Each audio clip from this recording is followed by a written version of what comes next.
Hola a toda la audiencia en este podcast el día de hoy. Gracias por visitar mi página ¿Por qué estamos como estamos?, donde analizamos las causas para entender el porqué de los hechos actuales.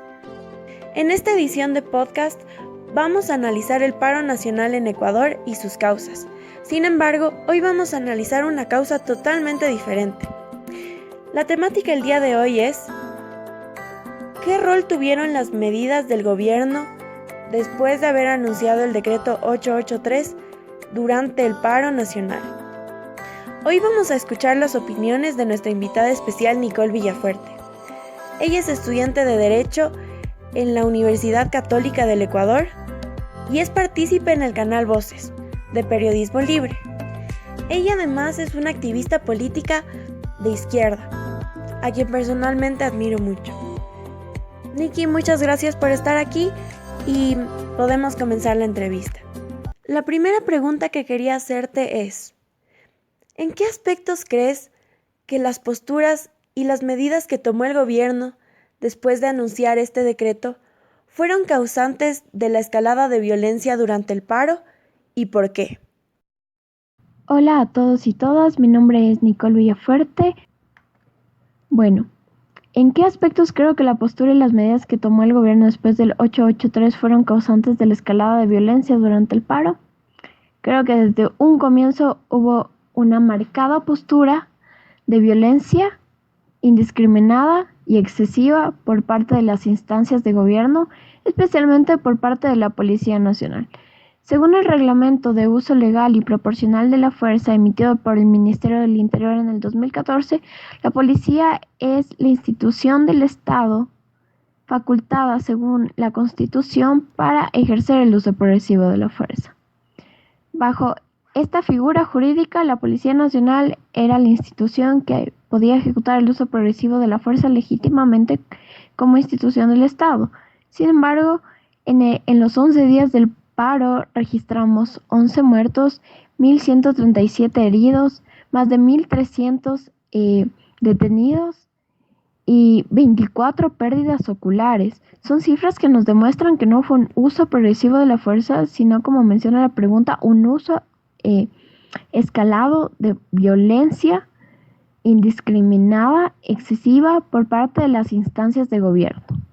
Y esto es parte fundamental de las decisiones del gobierno de Lenín Moreno, que desde un principio dieron declaraciones como el 883 se mantiene y se acaba la sanganería. Esas fueron las declaraciones de un mandatario, de un primer mandatario a cargo de toda una nación, mientras la gente se estaba muriendo en las calles, mientras habían más heridos. El primer mandatario criminalizaba la protesta, que está legitimada por el artículo 98 de nuestra Constitución, el derecho a la resistencia, y hasta ahora sigue habiendo una criminalización de muchos casos. Ejemplo, detenidos como los adolescentes que están acusados de terrorismo por el incendio en la Contraloría.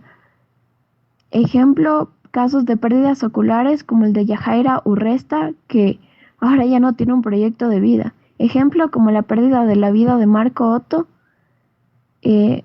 con la cual, no podemos esperar nada más que el gobierno que sensibilización, que también es inexistente, sabiendo que las familias están asumiendo gastos solos, que los muertos no se van a recuperar, que los heridos tienen heridas irreversibles, que los detenidos también tienen cargos por los cuales pueden denunciar al gobierno.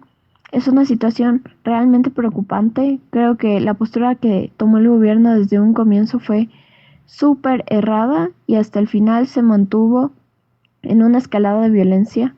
El 13 de octubre, que fue el diálogo con la paz, no fue el final del paro nacional, solo fue el comienzo de un montón de medidas, no solo neoliberales, sino también radicalmente violentas hacia la población, tanto en la persecución política que ahora viven muchos actores políticos del país, sino también de ciudadanos comunes y corrientes que decidieron manifestarse durante el paro nacional y ahora son criminalizados.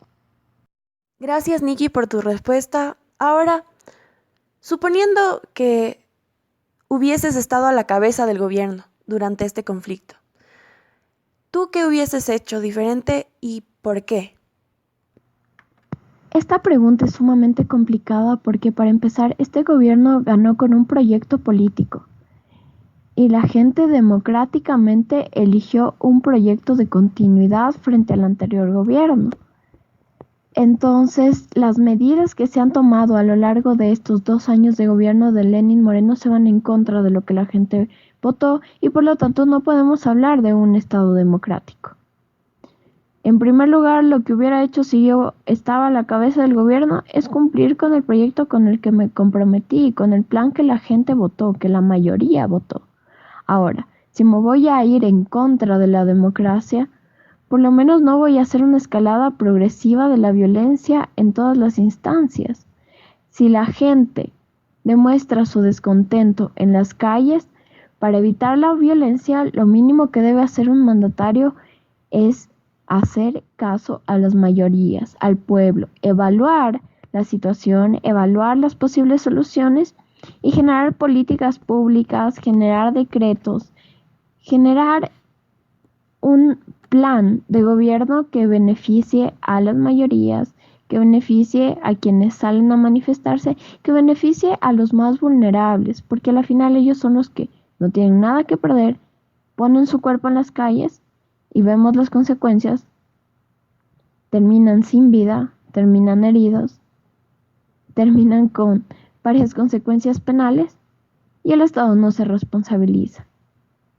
Creo que un Estado democrático debe guiarse por lo que dicen las mayorías, cumplir con los planes de gobierno y por último, si no lo vas a hacer, contentar a la población con lo mínimo que te pide.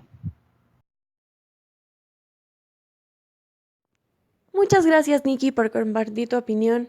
En realidad te agradezco el que hayas hecho tiempo para poder estar con nosotros y explicarnos tu punto de vista acerca de esta temática, que es sumamente complicada, como lo has dicho.